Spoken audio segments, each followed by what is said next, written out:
डूबती हुई नैया को पार लगाने ऊपर वाला सिकंदर भी आएगा। जिसकी हमें प्यास है वो एक दिन हमारे पास समंदर भी आएगा। तो मेरे दोस्तों, नमस्कार करता हूँ आप सभी को अपने कॉन्सेप्ट क्लासेस में, और आप लोग सभी लोगों का स्वागत करता हूँ मेरे इस concept classes channel zero to hero में। मेरे मित्रों, आज हम लोग जो बात करने वाले हैं वो इसमें आर्टिकल हमारा जो आर्टिकल क्या मैं बोलूँ, आर्टिकल तो हम कवर ही कर रहे हैं। बेसिकली पॉइंट 4 बचा था, उसमें पॉइंट 4 में हमें कवर करना है कि एक्चुअल में पॉइंट 4 क्या कहता है, किस लिए बोलता है और उसको उसको कौन सा आर्टिकल कवर करता है। इन सभी बातों को आने से पहले मैं कुछ चीज़ें जाहिर करना चाहूँगा आपके साथ। मेरे मित्रों, अगर आप लोगों ने एनसीईआरटी नहीं करी है तो कृपया करके आप एनसीईआरटी ज़रूर कर लीजिएगा, क्योंकि एनसीईआरटी वो बेस है, वो चीज़ है जो बहुत कुछ बता देती है कि एक्चुअल में क्या कॉन्स्टिट्यूशन है, कैसे बना।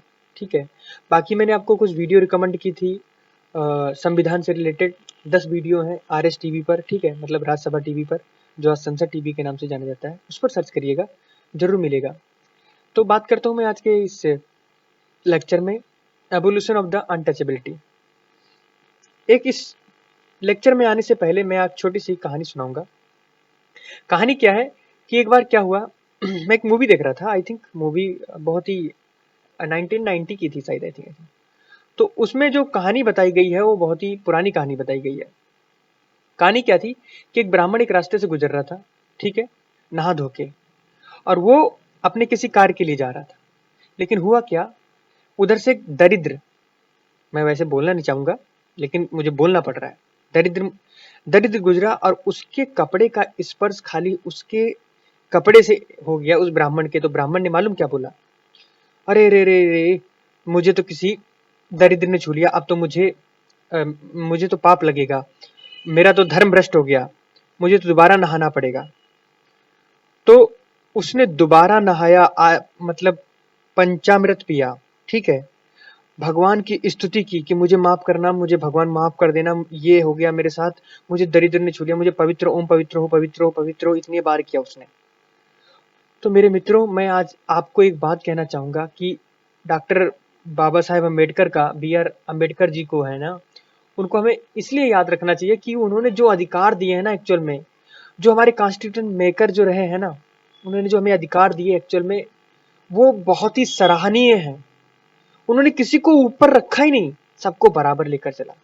उन्होंने कहा कि हर एक आर्टिकल को जोड़ा, हर एक आर्टिकल के थ्रू कुछ ना कुछ चीजें जो थी उसमें जोड़ता गया।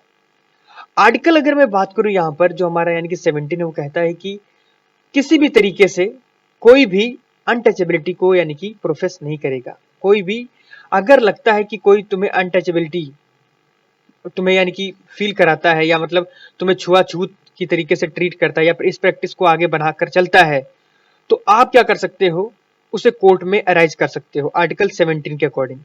आर्टिकल 17 ये बोलता है कि वो अनटचेबिलिटी को यानी कि एबोलिश करता है, मतलब उसको हटाता है, उसकी प्रैक्टिस को भी मना करता है, किसी भी फॉर्म में हो। हालांकि हमारी जो क्या बोलूं मैं, जो कॉन्स्टिट्यूशन में इसके लिए कोई रिटन वर्ड नहीं है कि एक्चुअल में किस तरह यानी कि किस तरीके से यानी कि अनटचेबिलिटी होती है। अनटचेबिलिटी बहुत से स्तर पर हो सकती है, उसकी कोई डेफिनेशन नहीं है, ठीक है। तो उसको क्या किया जाएगा, अगर ये ऐसा होगा तो ऐसी अनटचेबिलिटी को हमारे कोर्ट के अंदर उसे पनिशबल किया जाएगा, उसे मतलब दंड दिया जाएगा कि आपने ऐसा क्यों किया, क्योंकि आपको नहीं करना चाहिए था। क्योंकि बहुत से लोग अनटचेबिलिटी से परेशान होकर सुसाइड कर लेते हैं। कभी कभी क्या होता है कि कहीं मान लो ज्यादा उच्च कास्ट के लोग रहने वाले, मतलब मैं तो नहीं बोलता कोई उच्च कास्ट है कोई नीचा कास्ट, सब भगवान के बनाए हुए बंदे हैं, धरती पे आए हैं, इन्होंने बनाया कास्ट कि हम सरदार तुम गंवार, ठीक है।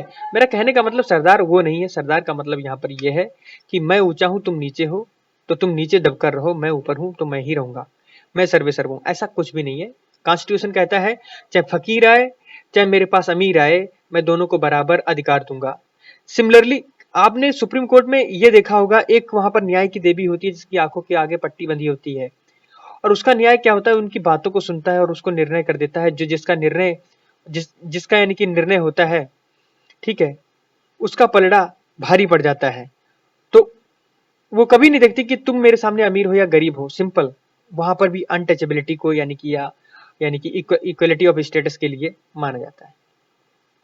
हुआ क्या, जो यानी कि 1976 में अनटचेबिलिटी जो एक्ट था उसको दोबारा से यानी कि अमेंड किया गया और उसको नाम दिया गया protection of the civil right, जो 1955 में लाया गया था। उसे बड़े स्कोप पर यानी कि हमारे पीनल प्रोविजन की तरह रखा गया। ठीक है, पहली बात समझ में आ गई। ये जो एक्ट था civil right and any civil right as any right occurring the persons by the reason of the abolition of the untouchability article 17 by the constitution। मेरे मित्रों, मैं तुम्हें बोलना चाहूंगा कि एक्चुअल में अगर कहा जाए कि जो यानी कि हमारा जो 17 आर्टिकल है वो इतना क्लियर करके नहीं बताता कि किस स्तर पर यानी कि अनटचेबिलिटी होती है। फील हो कि मुझे अनटचेबिलिटी की तरह ट्रीट किया गया है तो आप आर्टिकल 17 के थ्रू इसे पार्लियामेंट इसे यानी कि आपने सुप्रीम कोर्ट में दायर कर सकते हैं। जो टर्म है अनटचेबिलिटी, ठीक है, हैज नॉट बीन डिफाइन आदर द कॉन्स्टिट्यूशन और द एक्ट, यानी कि उसको कॉन्स्टिट्यूशन में भी नहीं डिफाइन किया गया है और ना ही एक्ट के अंदर डिफाइन किया गया 1955 के बारे में। लेकिन हुआ क्या, हालांकि जो मैसूर हाई कोर्ट है वो इसके बारे में कुछ बोलता है। वो क्या बोलता है कि आर्टिकल 17 जो है is not untouchability in the literal grammatical sense, यानी कि ग्रामेटिकल सेंस में यानी कि व्याकरण के तौर पर देखा जाए तो उसमें यानी कि नहीं माना जाएगा। बट अगर देखा जाए, अगर कोई इसकी प्रैक्टिस डेवलप करते हुआ पाया जाता है इस कंट्री के अंदर हिस्टोरिकली, तो उसको यानी कि ये अनटचेबिलिटी के अंदर रखा जाएगा। ठीक है, ये भी मान के चलता है कि जो डिसेबिलिटीज हैं इम्पोज करके चलते हैं, जैसे सर्टेन क्लासेस के ऊपर, ठीक है, by the reason of the birth and the certain caste. बहुत लोग बोल देते हैं कि तुम यानी कि चमार हो, तुम पासी हो, तुम भंगी हो, तो ऐसे लोगों को क्या बोल देते हैं मालूम है, कि तुम अनटचेबल्स हो, तुम क्षुद्र हो, दरिद्र हो, दूर रहो, ऐसा बोलते हैं कास्ट के बेस पे। लेकिन क्या ऐसा हो जाता है? मैं एक चीज बोलता हूँ, मैंने क्या किया, एक बहुत अच्छे अधिकारी थे, मैं गया उनके पैर छुआ, मुझे नहीं मालूम था कौन से कास्ट से हो, मुझे क्या लेना देना, मुझे काम से मतलब है। ठीक है, मुझे मेरा एक बाहर निकल के जब आया तो मुझे एक बंदे ने बोला कि जिसके तुम पैर छू रहे थे वो तो बहुत नीची कास्ट से, तुम उसके पैर छू लिया। मैंने कहा ओ मेरे लिए मैटर नहीं करता, मेरे लिए ये मैटर नहीं करता कि मैंने किसके पैर छुए। मैंने उसके पैर छुए इसलिए क्योंकि मेरे से बड़ा था, एक पद पर है, मैंने उसको और सम्मान दिया, इसलिए मैंने उसको पैर छुए। ठीक है, मेरे लिए कोई भी, मैं सिंपल बोलता हूँ, कितना भी दरिद्र क्यों ना हो, अगर वो मेरे से बड़ा है तो उसको मैं दादा या भाई के हिसाब से ट्रीट करूंगा। ठीक है, दूसरी बात, मैं किसी को ये नहीं बोलूंगा आप मेरे से दरिद्र हो तो मुझसे तू तेरा करके बात करूं, नहीं हो पाएगा मेरे से। ठीक है, सिमिलरली आप भी अपने अंदर ये कॉन्सेप्ट रखें। देखो, चीजों को पढ़कर खाली उसे बुक में लिख यानी कि एग्जाम में लिख देना ये कोई जरूरी नहीं है, उनको जीवन में धारण करना ये बहुत जरूरी है। मेरा पढ़ाने का पर्पज यहाँ पर ये नहीं है कि मैं चीजों को बहुत जल्दी खत्म करके चले जाऊं, मुझे कोई फर्क नहीं पड़ता। मेरे मित्रों, तुम लोग मुझसे कुछ सीख रहे हो तो सीखने का मतलब यहाँ पर ये है कि आप उनको चीजों को लाइफ में एक्चुअल में यूज करो। कल को तुम्हें कोई दबा रहा है, आप आर्टिकल का यूज करो, क्योंकि पॉलिटी का यही फायदा है। ठीक है, it does not cover the social boycott, मेरा कहने का मतलब समझ रहे हो, ये जो है सोशल बाइकआउट को कवर नहीं करता। In the few individuals their exclusions from the religious services, यानी कि कुछ चीजें जो है रिलीजियस सर्विसेज में यानी कि इसे क्या करता है, कवर करके नहीं चलता है सोशल बाइकआउट में। जैसे मान लो आ, मैं बोलूं कि बहुत से लोग जैसे मुस्लिम समुदाय के हैं या हिंदू समुदाय के हैं, तो वो अपने समुदाय में आने से मतलब या उसमें धर्म में पूजा करने से मना कर भी सकते हैं, नहीं भी कर सकते, उनको कवर नहीं करता है। ठीक है, सुप्रीम कोर्ट क्या कहता है कि Supreme Court held that the right under Article 17 available against the private individuals, ये किसके लिए अवेलेबल है, जो private individuals, and it is constitutional obligations या obligation of the state take the necessary action to ensure that right is not violet.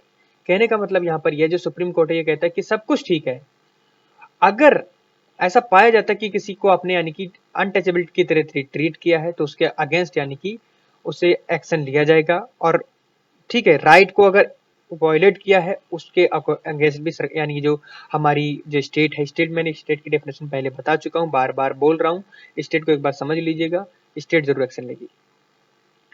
दूसरा आ जाता है abolition of title.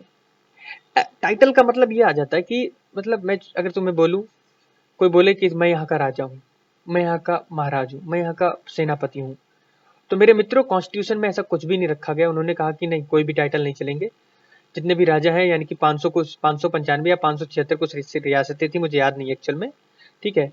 तो कहा कि ये जो राजा रजवाड़े हैं ये कुछ नहीं चलेगा, आप सब तुम लोग नागरिक हो भारत के, यहाँ पर कुछ भी नहीं है, यहाँ पर बस सिर्फ ये है कि भारत के अंदर प्रेसिडेंट, प्राइम मिनिस्टर ये पद चलेंगे, कर्नल, यानी कि मेजर, ठीक है, ये सभी जितने भी आर्मी के यानी कि जितने भी यानी कि मैं बोलूँ मिलिट्री के रिलेटेड जितने भी एकेडमिक जो मतलब नाम दिए गए हैं वही नाम चलेंगे, और ये जो तुम बोल रहे राजा रजवाड़े चले ये नहीं चलेगा। तो आर्टिकल जो 18 है वो बोलता है कि जितने भी टाइटल्स हैं उनको यानी कि क्या करके चलता है वो 4 प्रोविजंस के अंदर यानी कि रिकॉर्ड करके चलता है कि भैया नहीं है, इनको मतलब मिटा के चलता है।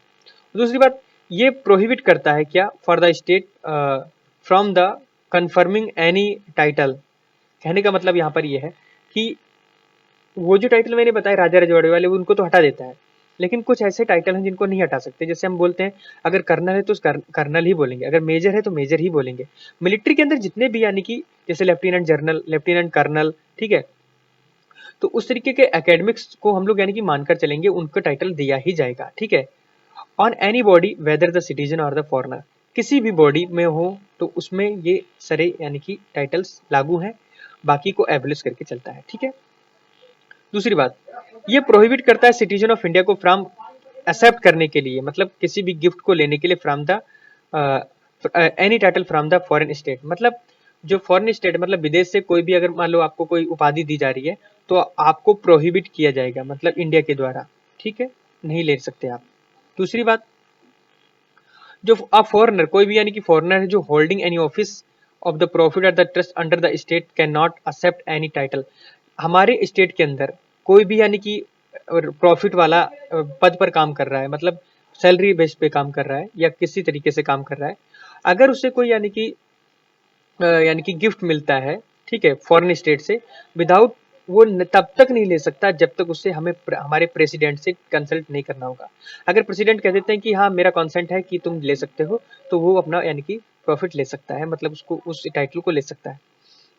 नो सिटीजन और द फॉरेनर होल्डिंग, ठीक है, नो सिटीजन कोई भी ऐसा सिटीजन और फॉरेनर जो होल्ड कर रहा है ऑफिस किसका प्रॉफिट और the trust under the state accept any present in emoluments office from the under of the foreign state without consent of the President. मैंने सिंपल तरीका पहले भी बोला वो भी यही बोल रहा हूँ। हमारे भारत का नागरिक कोई भी ऐसा यानी कि कोई भी यदि कोई ना सिटीजन या फॉरेनर जो भी है, कोई भी यानी कि किसी को अधिकार नहीं है बाहर से अधिकार यानी कि पूरे किसी भी टाइटल को अडॉप्ट करने का, उसे प्रेसिडेंट से डिस्कस करना ही पड़ेगा, मतलब उसको चिट्ठी लिखनी पड़ेगी, सर क्या मैं ये टाइटल ले सकता हूँ, मुझे मिल रहा है बाहर से। अगर वो कहते हैं कि हाँ बेझिझक ले सकते हो तो यू कैन। दूसरी बात आती है फ्रॉम द अबव, ये जो चीजें मैंने ऊपर बताई उससे क्लियर हो जाता है कि यानी कि जो हेरिडेटरी टाइटल्स जिसमें मैंने बताया, हेरिडेटरी टाइटल मतलब जैसे मैं बोलूँ राजा है, मैं यहाँ का राजा हूँ, तुम यहाँ के मतलब राजाधिराज महाराज, इस तरीके के जो जितने भी यानी राय बहादुर यानी कि राय बहादुर, राज बहादुर, ठीक है, राय साहब, दीवान बहादुर, ठीक है, इस तरीके के जितने भी टाइटल थे उनको सबको हटा दिया गया, मिटा दिया गया, ठीक है, हटा दिया गया बिल्कुल भी। लेकिन कुछ ऐसे टाइटल्स उनको लगाकर रखा गया, वो कैसे हैं, जैसे यानी कि कर्नल है, जर्नल है, ठीक है, इन सभी को रखा गया। कॉलोनियल पीरियड में क्या था कि स्टेट जो है उनको यानी कि बैन करके चल दिए, और आर्टिकल 18 यही बोलता है जो मैं बार बार बोल रहा हूँ। ये क्यों रखा गया, क्योंकि हम यहाँ पर सबको इक्वल स्टेटस दे सकें, ठीक है। आर्टिकल 15 क्या आर्टिकल आई थिंक 14 बोलता है इक्वलिटी ऑफ अपॉर्चुनिटी, यहाँ इक्वलिटी इक्वलिटी के लिए बोलता है, ठीक है, और 16 ये बोलता है equality of opportunity in the public employment, ठीक है। 18 18 का मतलब ये है कि वो टाइटल को अबलिश करता है, सबको बराबर मान के चलता है। फिर उसके बाद क्या बोलता है कि 1996 में कि जो सुप्रीम कोर्ट है उसने कहा कि कॉन्स्टिट्यूशनल वैलिडिटी के लिए कि जो नेशनल अवार्ड है भारत रत्न, ठीक है, पद्म विभूषण, पद्म पद्म भूषण एंड पद्मश्री, ये जो जितने भी टाइटल्स हैं, अगर आप अपने नाम के आगे इनको लगा के चलते हैं या नाम के पीछे लगा के चलते हैं प्रीफिक्स में या सफिक्स में, ठीक है, तो आपका टाइटल दोबारा से लिया जा सकता है, आपको छीना जा सकता है। इसलिए बेहतर है आप अपने नाम के आगे ये ना लगाएं, बस ये बता सकते हैं कि मुझे मिला है, या ये ना बोले जैसे पद्म श्री रामानंद, ठीक है, पद्म श्री ब्रह्मानंद, पद्म श्री संजय सिंह, इस तरीके से नहीं होता मेरे भाइयों। पदम जो भी है उसको आगे नहीं लगा सकते ना पीछे लगा सकते हैं, ठीक है। बस उसको ये बोल सकते हैं कि मुझे मिला है, बस मुझे मिला है, नहीं तो भारत सरकार उसे वापस ले सकती है, ये बोल सकते हैं। देयरफॉर जो हमारे यानी कि इनको यानी कि इनको वॉयलेट नहीं किया सकता आर्टिकल 18 को, ठीक है। देयर बार द इक्वलिटी या equality does not mandate the merit should not be recognise. जो मैंने बोला सारी अभी चीजें वही सब यहाँ पर दोहरा रहा है, ठीक है। However it ruled they should not be use to suffix. इनको यानी कि मैंने जो बोला ना कि जितने भी मैंने जो टाइटल्स बताए उनको सफिक्स में या प्रीफिक्स में आप नहीं यूज कर सकते, ठीक है। तो जैसे मैंने प्रत्यय या यानी कि क्या बोलते हैं, शुरुआत में किसी हिंदी में जब लगाते हैं किसी को तो उसे बोलते हैं मुझे याद नहीं आ रहा, अरे यार मुझे याद नहीं आ रहा। पीछे जो लगाते हैं उसको प्रत्यय बोलते हैं, आगे को जो लगाते हैं क्या बोलते हैं मुझे याद नहीं आ रहा, छोड़ो कोई बात नहीं। प्रीफिक्स और सफिक्स मतलब आप लोग इंग्लिश मीडियम वाले हो, सिंपल यार, थोड़ा गूगल कर लिया करो, ओके। अदरवाइज दे आर क्या कर सकता है इनको यानी कि छीना जा सकता है। दूसरा बोल रहा है जो national award were the institute, जो नेशनल अवार्ड था उनको इंस्टीट्यूट किया गया 1954 में। और जनता पार्टी जो गवर्नमेंट थी वो हेडेड की जा रही थी किसके, मोरारजी देसाई जी के द्वारा। उन्होंने डिसकंटिन्यूड कर दिया, ठीक है, डिसकंटिन्यूड कर दिया देम इन 1977 में। बट देवर अगेन उनको रिवाइव किया गया इन 1980 में बाय द इंडिया यानी कि इंदिरा गवर्नमेंट। कहने का मतलब ये जी चीजें मैं पीछे जो बता रहा था कि उनको क्या किया गया था, डिस्कनेक्ट कर दिया गया था कि यार आप लगा सकते हो टाइटल वगैरह मोरारजी देसाई के समय पर। लेकिन जब इंदिरा गवर्नमेंट आई 1980 में, ठीक है, तो 1980 में तो जो इंदिरा गांधी यानी कि जो गवर्नमेंट थी उन्होंने कहा कि नहीं ये सत्य बात थी पहले वाली, इसको दोबारा से रखा जाए, तो दोबारा से उन्होंने फिर से रख लिया। तो मेरे मित्रों इस लेक्चर में इतना ही, और आशा करता हूँ आप लोगों को सब चीजें जो मैंने समझाई समझने की आपने कोशिश की होगी, सबको समझ में आया होगा। अब क्या करेंगे, अगला लेक्चर जो होगा आगे का हम लेकर आएंगे, ठीक है। उसमें आई थिंक 6 राइट्स हैं, उनको समझेंगे मेरे मित्रों। मैं हमेशा यही बोलता हूँ कि लेक्चर को जितना हो सके उतना शेयर करो, सब्सक्राइब करो, लाइक करो यार प्लीज। जितना मुझे सपोर्ट करोगे उतना मैं तुम्हारे लिए बेस्ट से बेस्ट लेक्चर आऊंगा। और दूसरी बात ये बोल रहा हूँ कि यूपीएससी की कोई भी बुक नहीं बचेगी जो मैं कवर ना करूँ, ठीक है। अभी मैं पॉलिटी कवर कर रहा हूँ, मेरा थोड़ा माइंड बन रहा है कि मैं चाहूँ कि इकोनॉमी और जो environment and science and tech को लेकर आऊँ। हिस्ट्री मैंने एंशिएंट कवर कर रखा है, मैं मॉडर्न को कवर कर दूंगा, ठीक है। बात समझ में आ गई। ज्योग्राफी मेरा खुद का ऑप्शनल था, ठीक है। तो मैं चाहूंगा कि मैं आपके लिए ज्योग्राफी का पूरा ऑप्शनल का कोर्स जो है पूरा अच्छे से लेकर आऊं, लेकिन उस पर मैं अभी वर्क कर रहा हूं क्योंकि उसके लिए मुझे यानी कि पीपीटी बनाने में समय लगेगा। क्योंकि मैं जैसे मान लो पॉलिटी मैं यानी कि रिटर्न में लेकर आ रहा हूँ, पॉलिटी रिटर्न में चल जाता है, लेकिन हमारी ज्योग्राफी जो है इन्वायरमेंट है, ठीक है, साइंस एंड टेक ये रिटर्न में नहीं चलेगी। इसके साथ इनकी पिक्चर्स या छोटी छोटी वीडियो वो जरूर ठीक रहेंगी, क्योंकि जब कोई चीजें हमें विजुअल होती हैं तो हमें समझ में आता है। बात समझ में आ रही है। तो कुल मिला के बात यह है कि अगर आप लेक्चर को लाइक करेंगे, सब्सक्राइब करेंगे, चैनल को आगे और बढ़ाएंगे, मेरा चैनल मैं कुल मिला के मेरा एक मोटो है, मेरा 1000 सब्सक्राइबर पहले करवाओ, कैसे भी करवाओ। अगर इतना हो जाता है तो मैं बहुत अपने आप को अच्छा समझूंगा कि यार मैं इस लायक हुआ कि कम से कम लोग 1000 लोगों ने मुझे देखा, 1000 लोगों ने मुझे पसंद किया, ठीक है। तो इतना करिए, बाकी मिलते हैं अगले लेक्चर में अच्छे इरादे अच्छे वादे के साथ। तब तक के लिए जय हिंद।